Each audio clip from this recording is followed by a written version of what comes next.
Sejam muito bem-vindos. Pessoal, para quem está chegando agora e quer entender de verdade as raízes da família de Yao, esse nosso estudo de hoje foi feito sob medida. A ideia aqui é pegar esses conceitos espirituais que às vezes parecem super complexos e deixar tudo bem claro, funcionando como uma verdadeira bússola para quem está começando a caminhar com a gente. Com base nas pesquisas fantásticas do Romilson Ferreira, vamos mergulhar fundo nas doutrinas que guiam a nossa fé. E não vamos só ler teoria não, tá? Nós vamos construir e visualizar juntos a base de tudo isso, passo a passo. Bom, então vamos lá. O nosso roteiro hoje é bem direto. Vamos passar por 5 pontos essenciais. Primeiro, a ocultação dos nomes sagrados. Segundo, as evidências históricas e arqueológicas. Terceiro, desmascarando a Trindade. Quarto, a verdadeira natureza do Mashiach. E para fechar, os passos práticos para o nosso culto no dia a dia. Começando pelo ponto 1, a ocultação dos nomes sagrados. O grande conflito teológico, logo de cara, é a ideia de que os verdadeiros nomes bíblicos foram literalmente escondidos da humanidade de propósito ao longo dos séculos. Sabem aquele versículo de Provérbios 30, versículo 4? Ele lança um desafio bem direto para todos nós, perguntando: qual é o seu nome e qual é o nome de seu filho, se é que o sabes? Segundo os nossos estudos aqui no canal, isso não era só uma pergunta retórica, não. Era uma profecia. Uma profecia avisando que esses nomes exatos seriam trocados e obscurecidos pelo inimigo com o passar do tempo. Faz muito sentido, né? E pense nesse contraste. De um lado, nós crescemos ouvindo aqueles títulos traduzidos que todo mundo conhece: Senhor, Deus, Jesus. O problema que o nosso material aponta claramente é que esses termos têm raízes lá nas divindades pagãs. O título Senhor, muitas vezes associado a Baal, Deus, a Zeus e por aí vai. Em contrapartida, nós temos os nomes sagrados restaurados, que vêm direto do hebraico arcaico, apontando única e exclusivamente para um criador singular. Para quem está construindo essa base agora com a gente, entender essas definições é o coração de tudo. O nome Yao é o nome do criador único. Já o nome do filho, Yahushua, quer dizer Yao é a salvação. É muito importante notar que o nome do filho é teofórico. O que isso quer dizer? Quer dizer que ele carrega o nome do pai, Yahu, dentro dele mesmo. Isso é a maior prova da origem da autoridade dele. Bom, saindo um pouco da esfera puramente espiritual e indo para as provas físicas, vamos ao nosso ponto 2, evidências históricas e arqueológicas. Gente, a família de Yao faz um verdadeiro trabalho de detetive aqui, é fascinante. Puxando a linha do tempo lá no século IX, antes do Mashiach, a estela de Tel Dan já trazia o nome do rei escrito como Acazial. Depois, em 595 antes do Mashiach, tabletes babilônicos registram o rei Yao-Kim. E os papiros de Elefantina, lá do século V antes do Mashiach, mostram documentação de um templo judaico dedicado a Yao. Ou seja, isso tudo é prova concreta de que pronúncia fonética Yao era amplamente usada na antiguidade. A história está aí para confirmar. E o que é ainda mais incrível é ver como o nome sagrado está literalmente cravado na identidade de um lugar e de um povo. O Criador ele colocou o nome dele na sua cidade santa, em Yahushalam, que o pessoal hoje chama de Jerusalém.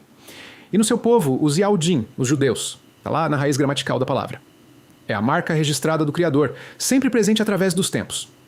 Agora que a gente já entende a solidez dos nomes, vamos para o ponto 3. Desmascarar a Trindade. É hora de entender como o dogma cristão, que a maioria conhece, é visto pelas lentes dessa verdade restaurada. O material de estudo é bem firme em colocar a doutrina da Trindade não como algo que nasceu na Bíblia, mas sim como uma invenção humana que veio bem depois. Os textos classificam isso como um dogma babilônico, desenhado e estabelecido lá nos antigos concílios católicos. Em oposição total a isso, a nossa doutrina deixa claro que Yao é um criador único. Ele é totalmente indivisível, sem iguais. Essa ideia de um Deus triuno simplesmente não tem espaço aqui. E para cimentar isso de vez, a família de Yao se apoia em passagens-chave como Marcos 12, 29. A interpretação é cristalina, pessoal. O mandamento principal define que a verdadeira adoração é exclusiva do Pai. Ponto final. Não existe isso de dividir o trono ou a adoração com outras entidades, o que nos leva diretamente à nossa quarta sessão, a verdadeira natureza do Mashiach. Porque pensem bem, se o Pai é o único Criador e não divide a adoração, qual é exatamente o papel do Filho nessa história toda? Prestem muita atenção, porque esse é um divisor de águas. Os ensinamentos da família de Yao rejeitam com toda a força a ideia popular de um Deus homem. Yahushua é compreendido como sendo 100% homem. Ele é o nosso irmão primogênito e definitivamente não é o Criador imortal. Até porque o Criador não pode morrer, concordam?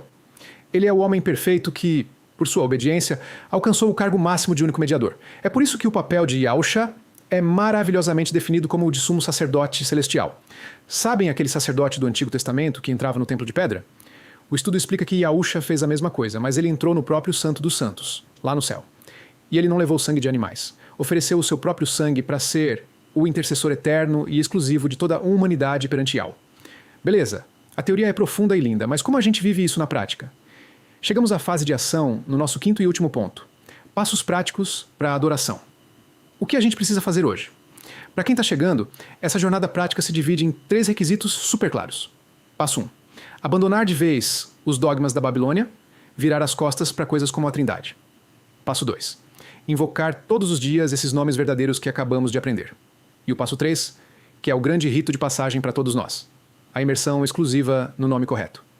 E a família de Yao faz um alerta muito sério sobre essa imersão, o batismo. Segundo os textos originais, aquele batismo clássico que usa os títulos de Pai, Filho e Espírito Santo não tem validade nenhuma. Por quê? Simples. Porque título não é nome. A imersão verdadeira, para valer mesmo, tem que ser feita estritamente no nome restaurado de Yahusha. É nesse momento que a pessoa se coloca debaixo da autoridade direta dele e entra de verdade no seu corpo espiritual. O resultado final de fazer essa imersão do jeito certo e ter esse entendimento é o que o material chama de selo do Criador.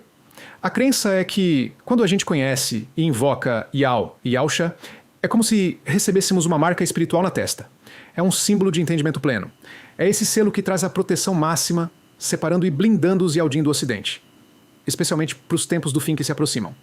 E assim, nós chegamos ao fim do nosso estudo de hoje. Nós passeamos pela história, avaliamos provas arqueológicas incontestáveis, desconstruímos dogmas de séculos, entendemos quem o Filho é de verdade e vimos o poder da imersão correta. Agora, a grande pergunta que fica para todos nós é a seguinte: com uma base de fé tão historicamente comprovada e espiritualmente forte, como é que o conhecimento desses nomes vai transformar a caminhada de fé de vocês a partir de hoje? Pensem muito nisso. Um grande abraço, pessoal, e até o nosso próximo encontro.